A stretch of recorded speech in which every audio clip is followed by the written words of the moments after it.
அனைவருக்கும் வணக்கம். நம்ம டெய்லியும் banking and SSC point of வியூல 5 கொஸ்டின்ஸ் கரண்ட் அஃபேர்ஸ்லேருந்து பார்க்குறோம். இன்னைக்கு என்ன கொஸ்டின்ஸ் இருக்கு அப்படிங்கிறத பார்ப்போம்.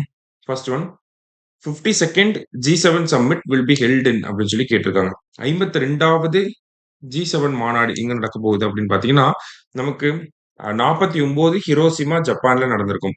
50 அப்போலியா இட்டாலியில நடந்திருக்கும். 51 கனானாஸ்கிஸ் கனடால நடந்திருக்கு. 52 இவன் லெஸ் பெயின்ஸ் பிரான்ஸ்ல நடக்க போகுது. சரியா?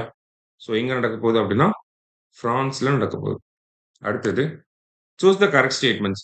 Performance grading index is released by ministry of education. So PGI அப்படின்னு சொல்லி கொடுப்பாங்க. சரியா? பிஜிஐ அப்படிங்கிறது ரிலீஸ் பண்ற யாருன்னா எஜுகேஷன் மினிஸ்ட்ரி தான். It was first released in the year 2017-18. Correct.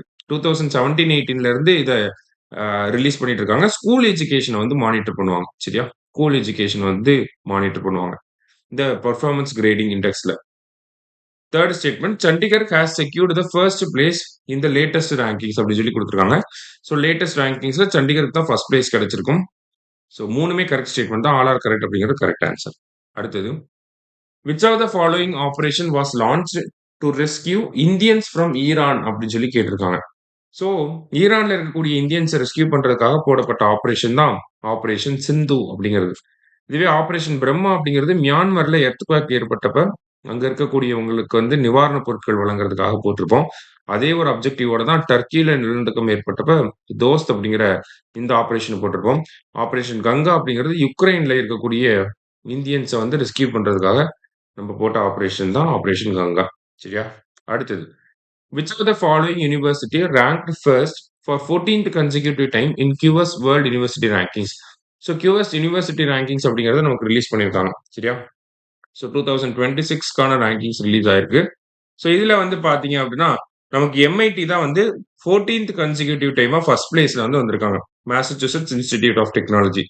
So second பிளேஸ்ல இம்பீரியல் காலேஜ் ஆஃப் லண்டன் அவங்க செகண்ட் பிளேஸ்ல. தேர்ட் பிளேஸ்ல வந்து ஸ்டான்ஃபோர்ட் யூனிவர்சிட்டி. ஃபோர்த் பிளேஸ்ல ஆக்ஸ்போர்ட். ஃபிஃப்த் பிளேஸ்ல வந்து ஹார்வர்ட் யூனிவர்சிட்டி இருக்கு. லாஸ்டா, how many Indian institutions are represented in QS world university rankings அப்படின்னு சொல்லி கேட்டிருக்காங்க. ஸோ QS யூனிவர்சிட்டி ரேங்கிங்ஸ்ல எவ்வளவு இந்தியன் யூனிவர்சிட்டிஸ் இருக்கு அப்படின்னா, போன வருஷம் 46 இருந்துச்சு. இந்த வருஷம் அது இன்க்ரீஸ் ஆகி 54 யூனிவர்சிட்டிஸா இன்க்ரீஸ் ஆயிருக்கு. இதுல யார் டாப் அப்படின்னு பாத்தீங்கன்னா ஐஐடி டெல்லி.